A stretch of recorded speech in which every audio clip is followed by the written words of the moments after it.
अस्सलामुअलैकुम। आज हम डिस्कस करने वाले हैं शौक़ को, इसके टाइप्स कितनी हैं और कौन कौन सी टाइप्स हैं। तो हमारे साथ जुड़े रहिएगा और इसको समझिएगा। सबसे पहले हम शौक़ को समझते हैं कि शौक़ है क्या हमारे पास। शौक़ एक हमारे पास लाइफ थ्रेटनिंग मेडिकल कंडीशन है जिसमें बॉडी के ऑर्गन्स का फेल हो जाना या बॉडी का फेल हो जाना, यानी अपने फंक्शन प्रॉपर्ली ना करना, जिसकी वजह से पेशेंट की डेथ हो जाती है। तो ये हमारे पास शौक़ कहलाता है।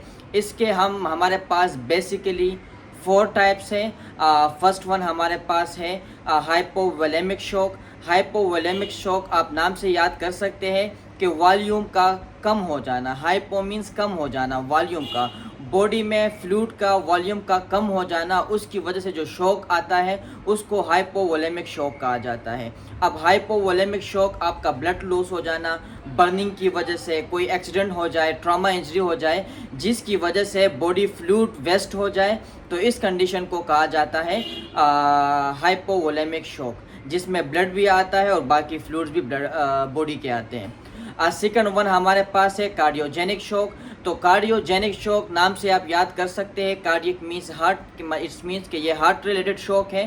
तो इसमें जो हार्ट होता है वो अपना फंक्शन करना छोड़ देता है, तो इसलिए इसको कहते हैं कार्डियोजेनिक शौक़, यानी हार्ट पंप करना छोड़ देता है, हार्ट फेल हो जाता है, तो इस कंडीशन को कहा जाता है कार्डियोजेनिक शौक़। थर्ड वन हमारे पास है डिस्ट्रीब्यूटिव शौक़। तो इसमें डिस्ट्रीब्यूटिव शौक़ में हमारे पास मज़ीद भी इसकी क्लासिफिकेशन आती है, लेकिन मेनली इसकी जो सप्लाई होती है ब्लड की वो डिस्ट्रीब्यूट प्रॉपर्ली नहीं होती, तो इस वजह से ये शौक़ होता है। इसमें हमारे पास सेप्टिक शौक़ भी आता है। इट्स मीन्स के सीवियर इन्फेक्शन की वजह से कोई ऑर्गन का फेल हो जाना, तो इसको कहा जाता है सेप्टिक शौक़। न्यूरोजेनिक शौक़ है जिसमें नर्व डैमेज हो जाते हैं, तो इसको न्यूरोजेनिक शौक़ कहा जाता है।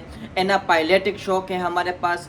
एनापाइलेटिक एलर्जी से निकला हुआ है, तो किसी भी रिएक्शन की वजह से बॉडी ऑर्गन का फेल हो जाना, तो इसको कहा जाता है एनापाइलेटिक शौक़। तो ये बेसिकली आपको पता होने चाहिए। और लास्ट में हमारे पास 4 है ऑब्स्ट्रक्टिव शौक़। तो इसमें ये होता है कि कोई भी ऑब्स्ट्रक्शन आ जाती है, मतलब ये कि स्ट्रोक जब होता है तो जो ब्रेन के वेंस वेसल्स होते हैं उसमें क्या हो जाती है, कोई चीज़ स्टक हो जाती है ब्लड क्लॉटिंग की शक्ल में, ब्लड क्लॉट्स की शक्ल में, और इसके साथ साथ किसी भी ऑर्गन को ब्लड सप्लाई बंद हो जाना, तो इसको कहा जाता है ऑब्स्ट्रक्टिव शौक़। उम्मीद है ये वीडियो आपको समझ आई होगी। थैंक यू सो मच, जज़ाकल्लाह।